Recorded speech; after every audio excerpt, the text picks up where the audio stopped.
Hi there, Melissa Klein here, and just walking you through what's going on as I do this. I loved drawing this tomato because it was just so voluptuous. Here I'm kind of using my hands to, almost like you could say frame the buns, just sort of envisioning where roughly I want this to go. And and I obviously had to redraw it once. Quite often I do. I mean, sometimes I nail it, sometimes I don't. Try to work really super light on this one, and then just taking the eraser and trying to smudge it out because I don't want the pencil to interfere with the watercolor.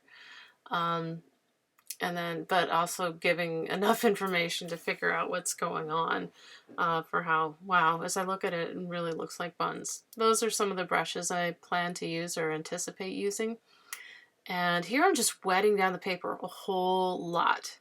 And we talked in the last Zoom session about like doing very, just letting go of the background. Botanical illustration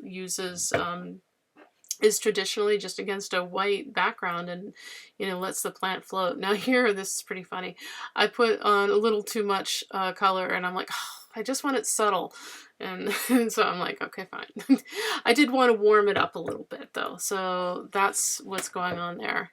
And then it's, again, just really subtly laying on, barely there. I still want the background to read as basically white. And then here I'm starting to work into the shadows of the buns. um, and the thing too is where you're seeing, normally, with shadows, they tend to be cooler, but because this is such a red tomato and it's just picking up some reflection of the white paper from the red, I'll go back in there and like make that a little bit more subtle, but I wanted to just kind of put that in there for the underpainting. And here, just trying to be like really light. Like I basically want the shadows to be cool, but just with a little touch here of these warmer colors. And I'm constantly looking like, how does this compare to that? How does this compare? What's darker? What's lighter? What's this? What's that? So, and then keeping the edges of these shadows really soft is definitely something that I want to have, because even when they, even though you can see them, they're defined, just soft, soft, soft, soft, soft. So there's a lot of observation going in here and just finding like, um, just comparing back and forth. And letting the watercolor kind of flow for me. Now this here is really fun. I have two reds on my palette, and I have a warm red and a cool red. And I use them both for this one, and a lot of palettes do. If you're painting in acrylic, you might be looking at alizarin crimson as your cool red, and for your warm red, maybe like a cadmium. But there's all sorts of different, colors, shades of red.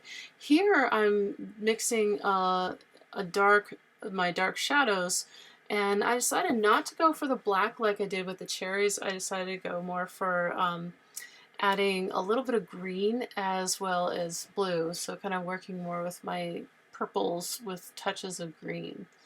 And what's happening here is I'm letting things kind of flow, basically, and very roughly laying it in. And then as it's drying, I'll start to kind of play around with the edges and modify that a little bit. And then just finding, where is it darker, where is it lighter? That's my main question. So there's kind of like that area that to me looks like a crotch up at top, and then below looks like buns to me.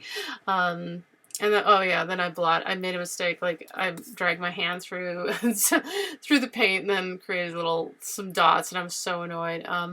So then I was like, fine, I'll put down a piece of paper, which is something I tell people to do all the time and rarely do myself. I'm always like, I can do it, I can handle it, and I obviously can't. And now I'm starting to blend the darker shades with with the red. What I was doing in general, and you can see this really pretty clearly here, but on the bottom of the buns, it's like a cool red, and on the top of the buns, right, is the warm, more orangey red. So the other thing that is happening here is I really love, there's sort of like this brown scar tissue that wraps around the tomato, and to me it's just I don't know, it's a very personal piece in some ways because it's so, this is to me a very sexual form, but also, you know, there's sort of wounds on this tomato, but she has survived. Why do I feel like I'm not talking about the tomato but about myself? Okay, too much information for everybody there. Sorry about that. Now I'm adding another layer of the red onto it, and I'm just like, I'm just keep going for it. Like, you know, I'm feeling like I almost can't add too much. But as I'm adding, I'm blending. You know, I'm going back and forth with my brush. There's a lot of little gestures happening with that. And I don't know why the camera lost focus there, but it did. And painting around the scar. The scar, I used a little bit of brown, and then there was this kind of like, almost like a creamy, I think it was almost meant like a flesh tone in the palette. So I'm not using Pro White there for once in my life. Although I do plan to use that later. On the bottom of the buns, you'll see there's some, it looks like white. It's not. It's actually the white of the paper. And I think in a little bit you'll see I'll be doing a sort of a lift technique.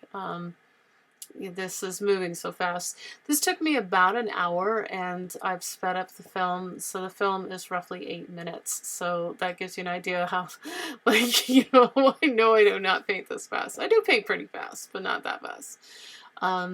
Yeah, so haven't, except for like kind of where the scar is, I'm really not doing anything yet with Pro White. I really want to do everything I can to lay down all these midtones, these darks.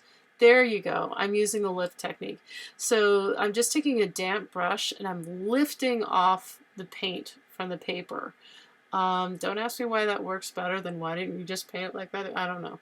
It just works better.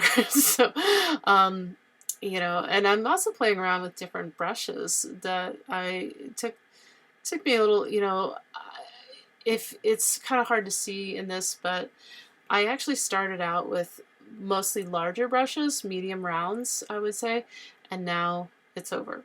Okay, thanks for watching.